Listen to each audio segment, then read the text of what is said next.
El tejido epitelial es un tejido que recubre la superficie del cuerpo, así como cavidades y algunos órganos. Su principal función es proteger al organismo y las cavidades. El tejido epitelial es una barrera selectiva capaz de facilitar o inhibir el intercambio de sustancias entre el medio exterior y el tejido conjuntivo. Está constituido por células adyacentes sin sustancia intracelular y con el mínimo espacio intercelular entre cada una. La regla de oro en el tejido epitelial es que todos los epitelios van a descansar sobre una membrana basal que los separa del tejido conjuntivo, el cual los nutre. Continuamos con tipos de epitelio. Los epitelios se clasifican por la cantidad de estratos celulares y la forma de las células superficiales. Empecemos con este, que es el plano simple. Simple porque solo tiene un estrato celular. Y plano porque el ancho de la célula es mayor a la altura, como aquí podemos ver. Y este tipo de epitelio lo vamos a encontrar principalmente en el endotelio, en el mesotelio y en el riñón. Sus principales funciones, dependiendo del tejido, es el intercambio y lubricación, y también sirve como barrera en el sistema nervioso central. Y continuamos con el cúbico simple. Simple, pues lo mismo porque solo tiene un estrato celular, y cúbico porque tanto la altura como el ancho y la profundidad son similares, formando una especie de cubo. Este lo vamos a encontrar principalmente en el epitelio germinal, los túbulos renales y folículos de la tiroides, y su principal función, dependiendo del tejido en la zona en donde se encuentre, es absorción y conducción, o barrera o absorción y secreción. Y continuamos con lo cilíndrico simple. Cilíndrico aquí es porque la altura sobrepasa notablemente al ancho de la célula, formando como una especie de cilindro. Este lo vamos a encontrar principalmente en el intestino delgado, en el colon y como revestimiento del estómago y las glándulas gástricas. Sus principales funciones, dependiendo del tejido, van a ser la absorción y secreción, o simplemente la absorción por separado o secreción. De ahí pasamos con el pseudoestratificado. El pseudoestratificado, a diferencia de los demás, va a ser que al parecer tiene varias capas de células, pero no. Porque aquí, por ejemplo, tenemos células más pequeñas que no alcanzan a llegar no alcanzan a tocar la superficie, pero todas y cada una de ellas está tocando la membrana basal. Y por eso sí es pseudoestratificado, porque al parecer está estratificado, pero no. Y lo vamos a encontrar este tipo de epitelio principalmente en la tráquea, el árbol bronquial, en el conducto deferente y en los conductos eferentes del epidídimo. Y su principal función va a ser la secreción y conducción y la absorción y conducción. Y pasamos al plano estratificado. Aquí vamos a ver lo que es estratificado. Estratificado es cuando tiene dos o más estratos celulares.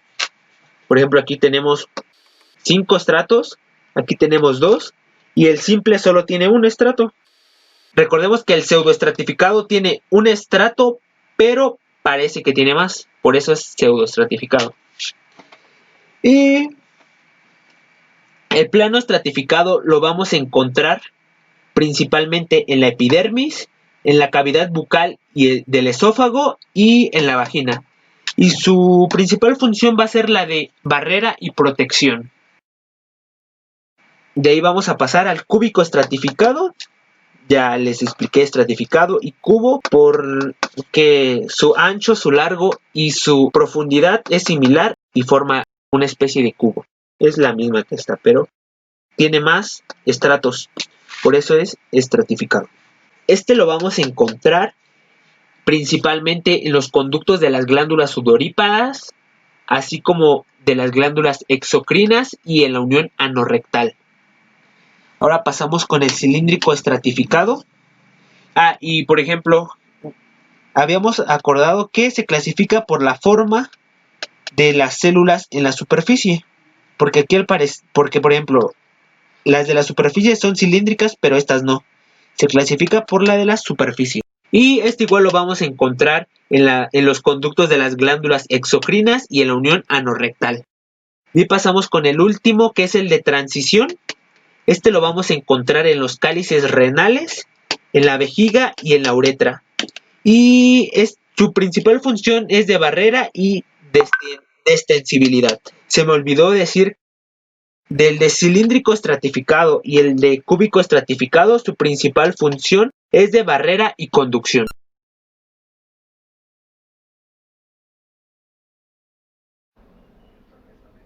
Hola compañeros y maestro, yo les voy a hablar acerca del complejo de unión del tejido epitelial. Las uniones celulares o bien uniones intercelulares son aquellas puntos de contacto entre las membranas plasmáticas de las células o bien entre las células y la matriz extracelular. Van a existir tres tipos de uniones. Están las oclusivas, que son aquellas que van a evitar el paso de sustancias mediante un espacio intercelular, y en estas vamos a tener a la sonula occludens. Tenemos las de anclaje, que van a mantener la ubicación de las células y el material extracelular o la matriz extracelular, y en estas vamos a tener a la sonula adherens o a los desmosomas o bien hemidesmosomas y las adhesiones focales. Y por último tenemos las comunicantes, que van a ser estos que van a permitir el paso de pequeñas sustancias con bajo peso molecular y van a pasar a partir de nexos. En estas vamos a tener, como ya lo dije, al nexo o bien llamado la unión de hendidura. Y las moléculas que van a permitir posible estas uniones celulares pertenecen a 4 familias, que van a ser las caderinas, las selectinas, las integrinas y las inmunoglobulinas. En esta imagen podemos ver que para encontrar la ubicación de las uniones celulares tenemos que, aquí por ejemplo tenemos la célula 1 y aquí tenemos la célula 2. En este tenemos el espacio intercelular, que va a ser este, y aquí vamos a tener a todas las uniones. Aquí tenemos a la sonula occludens, tenemos a la sonula adherens, a los desmosomas, tenemos a los nexos o la unión de hendidura, tenemos a los hemidesmosomas, que se van a unir a la matriz extracelular, y tenemos la adhesión focal, que de igual forma se va a unir a la matriz extracelular. Vamos a empezar con la primera unión intercelular.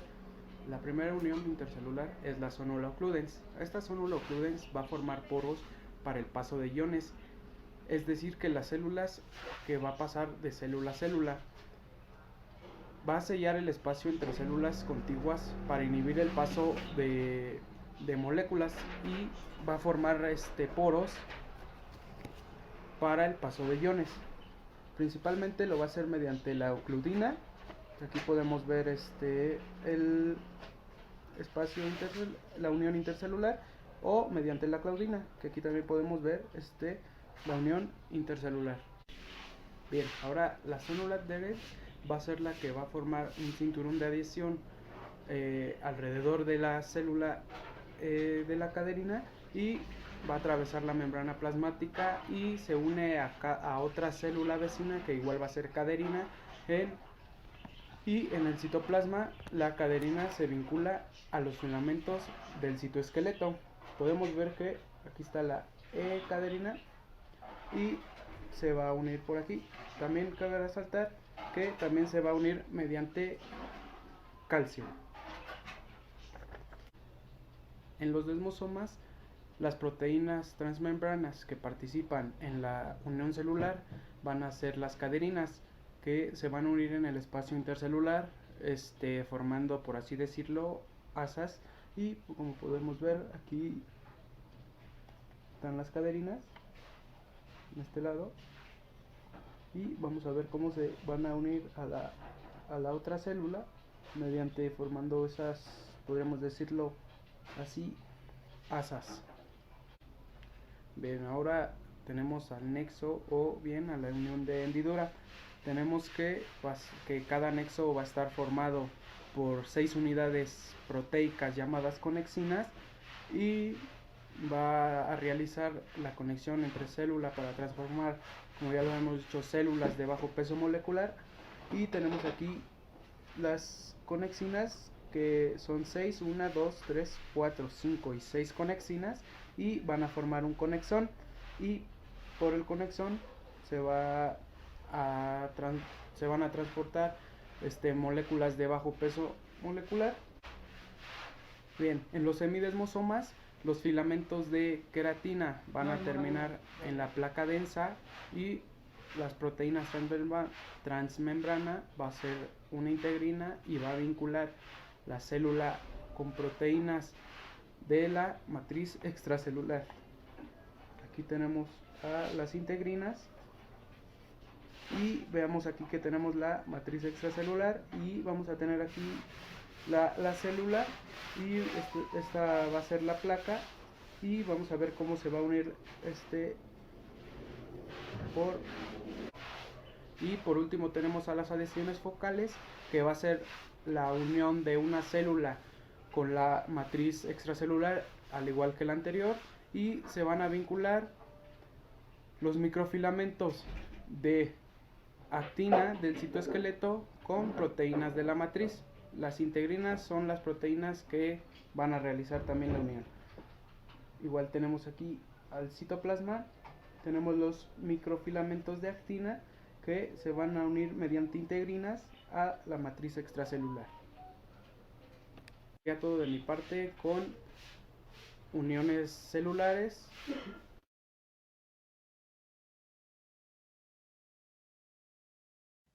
Hola, soy Gabriela Contreras y vamos a hablar del tejido conjuntivo.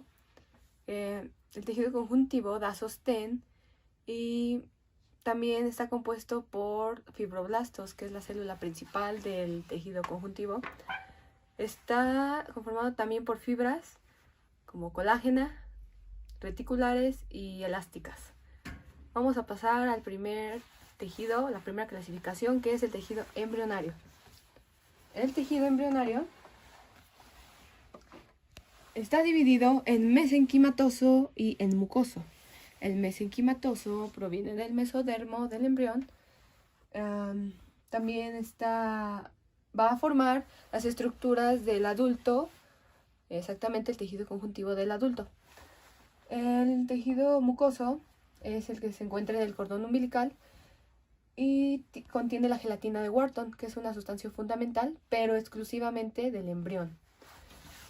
Ahora, para entender mejor, porque el fibroblasto es una célula súper importante en el tejido conjuntivo, este es un fibroblasto. Estos que están aquí están como alargados, van a derivar a otros tipos de fibras y demás componentes del tejido conjuntivo. Estos también son fibroblastos, pero esto es en una reacción de cicatrización en el que los fibroblastos tienen mayor citoplasma y se tornan basófilos. Como que pueden ver la diferencia. Está súper bien. Ahora vamos a pasar al tejido conjuntivo del adulto. El tejido conjuntivo del adulto se divide en laxo y denso. A ver, empecemos por el laxo. El tejido conjuntivo laxo va a tener muchas células de diferentes tipos, abundante sustancia fundamental, que quiere decir que va a ocupar mucho volumen. Va a tener fibras de colágena delgadas o relativamente escasas.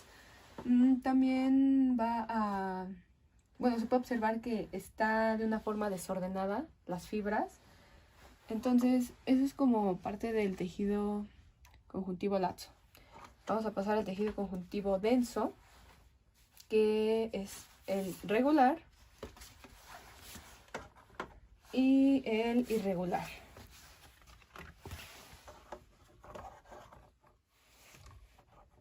El tejido conjuntivo denso regular tiene haces en forma paralela. Lo compone los tendones, los ligamentos, la aponeurosis, también está con escasas células. Pues puede ser una generalidad que está ordenado, pero no contiene células. Lo importante de esto es que da resistencia a los tejidos. El tejido conjuntivo denso irregular está compuesto principalmente por fibras de colágeno. Sus haces están en diferentes direcciones, tienen poca sustancia fundamental, tienen células como los fibroblastos, pero están dispersas. Entonces, pues se puede distinguir, ¿no?, de una forma de haces paralelos en el tejido conjuntivo denso regular y sus haces están en diferentes direcciones en el tejido conjuntivo denso irregular. Vamos a pasar a otra fotomicrografía que tiene, de hecho, composición de ambos tejidos. Está el lazo, que es esta parte, tiene sus haces ordenados y sus células. Y también está el denso en esta parte y en esta parte. Está los haces en diferentes direcciones, de hecho es irregular, denso irregular, y pues tiene pocas células. Ahora vamos a pasar a las fibras del tejido conjuntivo. Tenemos 3 tipos diferentes de fibras del tejido conjuntivo. Están las elásticas, que son las más delgadas y parece que no tienen un fin. También están entrelazadas a fibras de colágeno. Las fibras reticulares no están ramificadas, no se conforman para tener haces más gruesos.